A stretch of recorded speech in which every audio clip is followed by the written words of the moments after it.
सरकार एफआईआर तो सरकार करेगी ना। क्या महेंद्र भाटी ये कह रहे हैं कि सरकार इतनी लाचार है, यदि वो कह दे हम लाचार हैं, हम कुछ सरकार कह दे कि हम लाचार हैं, हम एक नारी के सम्मान के लिए, बेटी के सम्मान के लिए कुछ नहीं कर सकते हैं, तो फिर देखेंगे फिर क्या रास्ता है।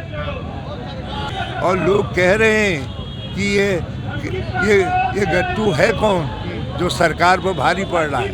लोग कह रहे हैं वीआईपी कौन है जिसको लेकर के आप पूरी सरकार दिल्ली देहरादून से दिल्ली तक मौन है। ये लोगों के सवाल है। अंकिता ने उनकी हत्या किए जाने से पहले जिस वीआईपी को विशेष सर्विस देने के लिए दबाव डालने की बात कही थी, अब वो नाम उछल करके फिर से सामने आया है। तो इसलिए लोग चाहते हैं कि एफआईआर दर्ज हो और हाई कोर्ट के सिटिंग या सुप्रीम कोर्ट के सिटिंग जज की देखरेख में ये जांच हो और जो अपराधी हैं वो कानून के शिकंजे में आए। आप देख रहे हैं 9 PM टीवी। अब समाचार विस्तार से।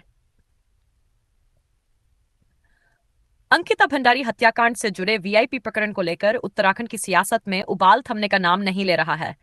कांग्रेस पार्टी इस मामले में लगातार भाजपा सरकार को कटघरे में खड़ा कर रही है। इसी सिलसिले में हरिद्वार में सीबीआई जांच की मांग को लेकर कांग्रेस ने एक बड़ा पैदल मार्च निकाला, जिसे न्याय यात्रा का नाम दिया गया। शिव मूर्ति चौक से शुरू होकर हर की पैड़ी तक निकली। इस यात्रा में कांग्रेस के सैकड़ों नेता और कार्यकर्ता शामिल हुए और प्रदेश सरकार के खिलाफ जमकर नारेबाजी की।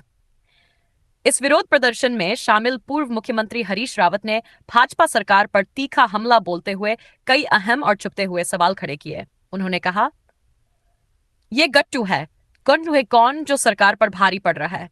आखिर कौन है वो ताकत जिसके आगे सरकार की जुबान बंद है? हरीश रावत का यह बयान सीधे तौर पर उस कथित वीआईपी की ओर इशारा करता है, जिसके कारण पूरे मामले में अब तक सच्चाई सामने नहीं आ पाई है। पूर्व मुख्यमंत्री ने भाजपा प्रदेश अध्यक्ष महेंद्र भट्ट के उस बयान पर भी कड़ा पलटवार किया, जिसमें उन्होंने सीबीआई जांच के लिए कोर्ट की शरण लेने की बात कही थी।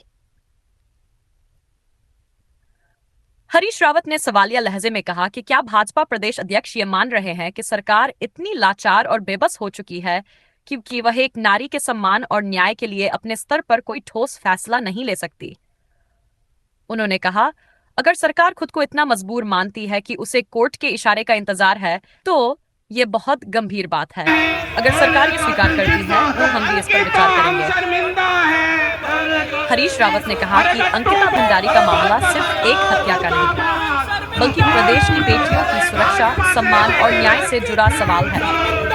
उन्होंने आरोप लगाया कि भाजपा सरकार किसी दबाव में काम कर रही है और सच्चाई को सामने आने से रोकने की कोशिश की जा रही है। कांग्रेस इस लड़ाई को तब तक जारी रखेगी जब तक अंकिता को इंसाफ नहीं मिल जाता।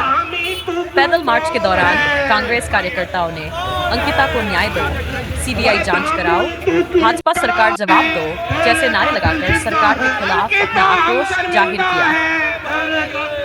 कांग्रेस की मांग है कि इस पूरे मामले की जांच हाईकोर्ट या सुप्रीम कोर्ट के सिटिंग जज की निगरानी में सीबीआई से कराई जाए, ताकि किसी भी स्तर पर साक्ष्यों से छेड़छाड़ न हो और दोषियों को सख्त सजा मिल सके।